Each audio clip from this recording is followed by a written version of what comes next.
Olha, gente, a Polícia Civil conseguiu desvendar o mistério sobre a morte de um homem de 65 anos de idade, que aconteceu dentro de uma chácara em um setor rural de Planaltina.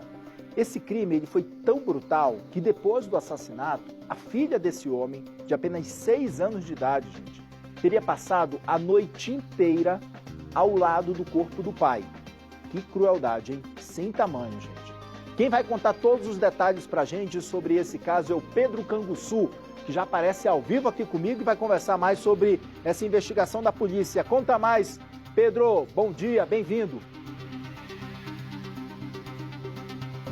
Oi, Kenzo, muito bom dia para você e para todo mundo que nos acompanha aqui no SBT Brasília. Olha, agora a Polícia Civil está procurando o terceiro suspeito que participou dessa emboscada que foi organizada pela ex-mulher desse idoso de 65 anos que morreu com 17 facadas ali no núcleo rural Bom Sucesso, que fica aqui em Planaltina. Esse crime foi no dia 16 de setembro aqui em Planaltina e quem vai contar mais detalhes para a gente é o delegado-chefe aqui da 16ª DP, doutor Richard Valeriano. Doutor, muito boa tarde, seja bem-vindo ao SBT Brasília. Conta pra gente como é que foi a dinâmica desse crime.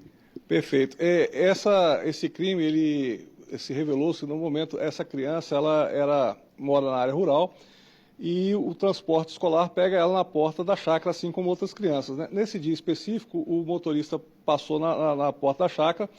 E a criança que estava sozinha, ele já viu que tinha alguma coisa estranha, porque o pai sempre acompanhava ela até a porta, esperava ele. A gente perdeu um pouco da comunicação com o delegado, então, que estava explicando os detalhes para a gente desse caso, né? Caso de extrema crueldade em que esse homem, então, foi assassinado, foi morto na frente da própria filha, de apenas 6 anos de idade. E o delegado estava explicando para a gente como que a filha, inclusive, foi quem ajudou a polícia a chegar até o local. Porque a filha chegou a se arrumar, vestiu o uniforme, depois de passar a madrugada inteira com o pai morto ao lado, ela vestiu o uniforme e foi até o ponto de ônibus esperando o transporte escolar. Ao chegar no ponto de ônibus, o transporte escolar acabou levando essa criança, que contou então ali dentro já da escola o que tinha acontecido com o próprio pai, e aí a polícia foi acionada sobre esse caso. Vamos voltar para lá, que eu acho que agora a comunicação foi restabelecida. Você já me ouve bem, Pedro? Eu acho que agora sim a comunicação foi restabelecida. Doutor, não sei se ele está me ouvindo, se não, Pedro, pode continuar, por favor, que o delegado estava explicando para a gente os detalhes. Bom dia, estou ouvindo sim. Estou ouvindo sim. Só fazendo uma pequena retificação, né? Quando a criança contou para o motorista, ainda na porta da chácara, que o pai dela estava morto, o motorista deixou as crianças ali no ônibus e foi verificar a situação e ele encontrou o corpo da vítima lá.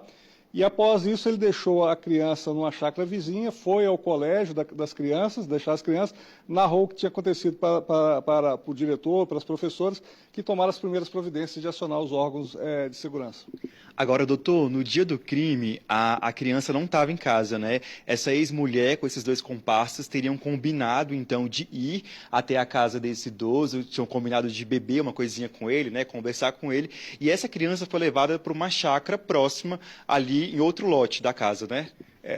A vítima, ela estava trabalhando nessa chácara como caseiro. E nessa chácara existem 2 construções, uma principal e a outra que é a casa do caseiro. Então, na mesma chácara, a vítima morava na casa do caseiro com sua filha. A criança narrou que ela estava ali, a gente calcula que seja por volta de 3 horas da manhã, quando ela ouviu um barulho, ela despertou, ouviu um barulho como se fosse, ela narra, como se fosse alguém matando uma galinha. E ela percebeu que o pai dela não aparecia, ela resolveu ir à casa principal, foi quando ela encontrou o pai já sem vida, né, com feridas pelo corpo, produzidas por faca, né. Ela ficou ali, ela botou ainda o ouvido no peito do pai, verificou que não havia batimento cardíaco, e aí ela passou ali a noite toda junto com o pai. De manhã, quando foi dando a hora da escola, ela trocou a roupa, botou o uniforme e foi lá para o ponto onde o motorista pegava ela. Perfeito, doutor. E também, assim, no dia do crime, após o crime, os 3 suspeitos, eles fugiram ali do local. Essa mulher, ela foi presa primeiro, no dia 22 de setembro, lá em Planaltina de Goiás, e depois o segundo comparsa foi preso. Aqui na delegacia, ela alegou o motivo de ter feito, planejado esse crime? Ela alega que ela fez isso por conta de uma vingança referente a um suposto abuso que a vítima teria praticado contra uma neta dela. Entretanto, nós já verificamos, inclusive junto à Polícia Civil do Estado de Goiás, e não há registro desse fato, né? Nós acreditamos que é possível que ela esteja inventando esse fato para poder tornar moralmente, entre aspas, mais aceitável a conduta dela. Agora, doutor, em relação a esse casal, né, enquanto eles estavam juntos, eles passaram quanto tempo juntos? Ele já tinha relatado para algum familiar essa questão de ter sofrendo alguma ameaça por parte dessa mulher, enfim? Então, ela alega que seria por volta de 2 anos que eles viveram juntos. Nós entramos em contato com familiares da vítima e falaram que eles deram notícia, ele já estava trabalhando naquela chácara há 2 anos. E os familiares falaram que ele tinha dito que tinha arrumado uma mulher, mas que não ia dar certo porque essa mulher era usuária de drogas. Perfeito. Tem um terceiro, então, suspeito que está foragido. Se o senhor puder passar mais detalhes sobre esse suspeito, quem tiver qualquer informação pode procurar a Polícia Civil e também pode se identificar também, né, doutor? Perfeitamente. O terceiro suspeito, né, é o Daniel José Cordeiro, que já tem um mandato de prisão contra ele. E ele chegou a ser ouvido aqui na delegacia, mas a gente não tinha como prender, não tinha nem mandato na hora, só tinha da esposa, até porque a participação dele ainda não era conhecida. E aí, nesse meio tempo aí, ele está foragido. Ele chegou a falar alguma coisa aqui na delegacia? Ele confirma que esteve no local, que ingeriu bebida alcoólica, só que ele atribui as facadas ao outro. E o outro que foi ouvido também atribui a facada, então fica um jogando para o outro.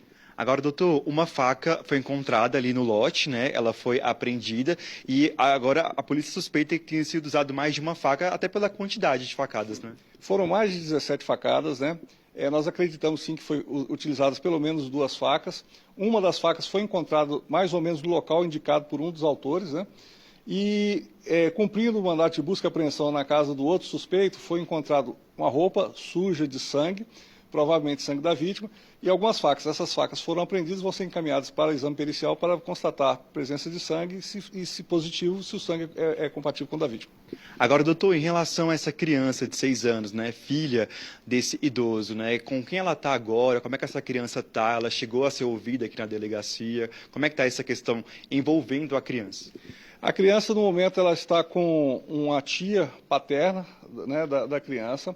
Ela não chegou a ser ouvida na delegacia. O que ela narrou para os professores da escola. Os professores vieram aqui prestar depoimento e aí narraram o que ela tinha falado. Inclusive, foi a partir da narrativa da criança que a gente chegou à primeira suspeita, que ela fala que foi a tia Regina que esteve lá com 2 homens. É isso, Kenzo. Agora a Polícia Civil, então, procura esse terceiro suspeito que participou desse crime e, claro, que a polícia está na rua atrás dele, viu? Obrigado, viu, Pedro? O doutor Richard também, muito obrigado pelos esclarecimentos aqui ao vivo, contando os detalhes para a gente sobre esse caso extremamente trágico e cruel que aconteceu e na frente de uma criança de apenas 6 anos de idade, né? É estarrecedor quando a gente ouve isso e vê, inclusive, os detalhes de todo o caso, de tamanha violência que aconteceu com esse homem e também com essa criança que está numa situação e precisa de um acompanhamento psicológico quanto antes, afinal de contas ela presenciou boa parte de toda essa violência. Obrigado, tá, Pedro, pelas informações, doutor Richard também, muitíssimo obrigado pelas informações aqui ao vivo com a gente no SBT Brasília, primeira edição.